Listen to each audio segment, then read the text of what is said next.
Breaking news చూస్తున్నాం. IPL mini వేలం ఆసక్తికరంగా సాగుతోంది. విదేశీ ఆటగాళ్లపై ఎప్పటిలానే ఫ్రాంచైజీలు కాసుల వర్షం కురిపిస్తున్నాయి. ప్రధానంగా బ్యాటింగ్ ఆల్రౌండర్స్ పై దృష్టి పెట్టాయి. ఇవాల్టి వేలంలో విండీస్ ప్లేయర్ రోమెన్ పావెల్ 7.4 కోట్లకు అమ్ముడయ్యాడు. రాజస్థాన్ రాయల్స్, కోల్కతా ఈ విండీస్ హిట్టర్ కోసం తీవ్రంగా పోటీ పడగా చివరికి రాజస్థాన్ దక్కించుకుంది. అలాగే గత సీజన్లో సన్ రైజర్స్ కు ఆడిన హ్యారీ బ్రూక్ ను 4 కోట్లకు ఢిల్లీ క్యాపిటల్స్ కొనుగోలు చేసింది. ఇదిలా ఉంటే ఆసీస్ వరల్డ్ కప్ విజయంలో కీ రోల్ ప్లే చేసిన ట్రావిట్ హెడ్ కోసం Chennai super kings, Sunrisers Hyderabad మధ్య గట్టి పోటీ నడిచింది. చివరికి సన్ రైజర్స్ 6.8 కోట్లకు హెడ్ దక్కించుకుంది.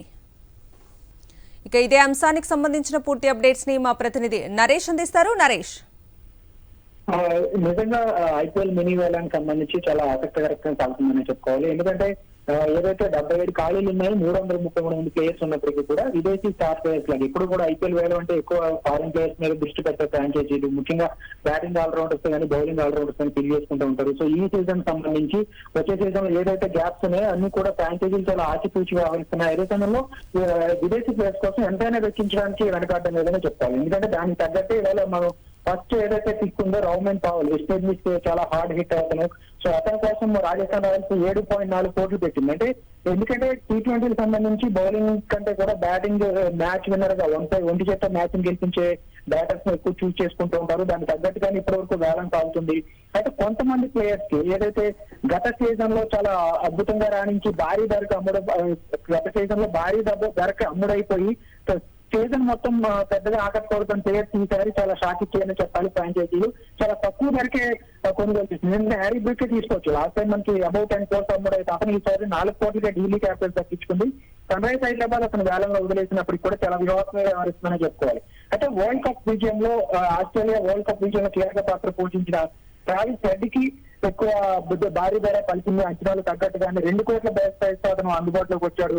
అదే మొదటి నుంచి కూడా అతని కోసం చాలా ఫ్రాంచైజీలు ఆసక్తికరంగా కనిపించాయి స్టార్టింగ్ నుంచి కూడా. అయితే ప్రధాన పోటీ మాత్రం Sunrisers Hyderabad, Chennai super Kings మధ్య ప్రధాన పోటీ నడిచింది. 2 కోట్ల బేస్ ప్రైస్ తో వచ్చిన అతనికి 6.8 కోట్స్ 6.8 కోట్లకి ట్రావెల్ సైడ్ ని సన్ రైజర్స్ హైదరాబాద్ తెచ్చుకుంది. ఎందుకంటే మనకి ఓపెనింగ్ చేసే బ్యాటర్ కావాలి హైదరాబాద్ టీమ్ కి. ఎస్పెషల్లీ లాస్ట్ టైం మనకి గ్రూప్ మొదలేసుకున్నాం. సో ఆ అమౌంట్ తో అందులో తక్కువ అమౌంట్ తోనే ట్రావెల్ సైడ్ తెచ్చుకోవడం ఒక మంచి పిక్ గా చెప్పుకోవాలి. సన్ రైజర్స్ హైదరాబాద్ వివాహంగా వస్తుందని చెప్పుకోవాలి.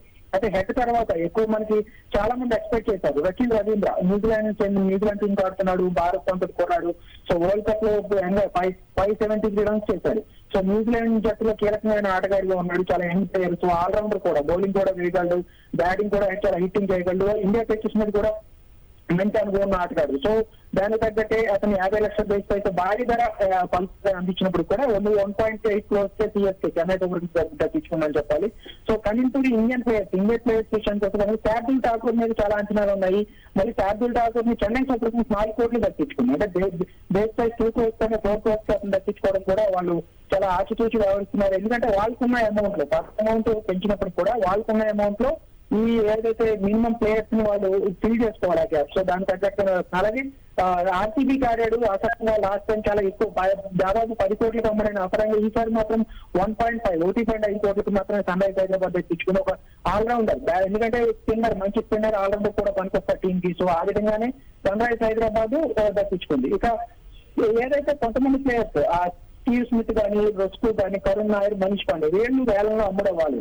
ఎందుకంటే వాళ్ళ ఫిట్నెస్ కానీ వాళ్ళ గత రికార్డులు కానీ చూసుకుంటే కనుక రిటైర్మెంట్ దగ్గర ఉన్న కొంతమంది ప్లేయర్స్ మీద ఫ్రాంచైజీలు ఆసక్తితో ఎక్కువ అన్ ప్లేయర్స్ మీద విదేశీ ప్లేయర్స్ మీద దృష్టి పెడితే వాళ్ళు వీళ్ళకి నిరాశ కలిగించిందని చెప్పాలి.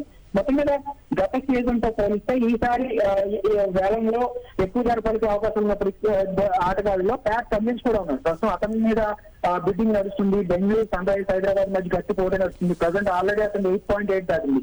మేబీ అతనికి అత్యధిక ధర పలుకుతుందని చెప్పేసి ఇప్పటివరకు ఉన్న అంచనాలు. సో దానికి తగ్గట్టుగానే అతని కోసం ఎవరు బిడ్డింగ్ అవుతుంది. మొత్తం మీద కొన్ని మధ్య ఇది 2వ సెట్ మాత్రం నడుస్తుంది. సో 3-4 సెట్లలో ఇండియన్ యంగ్ ప్లేయర్స్ ఎవరైతే దేశవాళీ క్రికెట్ లో అద్భుతంగా నడుస్తున్నారు వాళ్ళ మీద కూడా కోట్ల వర్షం కురిపించే అవకాశం కనిపిస్తుంది. ఓవరాల్ గా విదేశీ ఆటగాళ్ళు మరోసారి జాక్ పాట్ కొట్టబోతున్నారు. దానికి తగ్గట్టుగానే సాగుతుంది.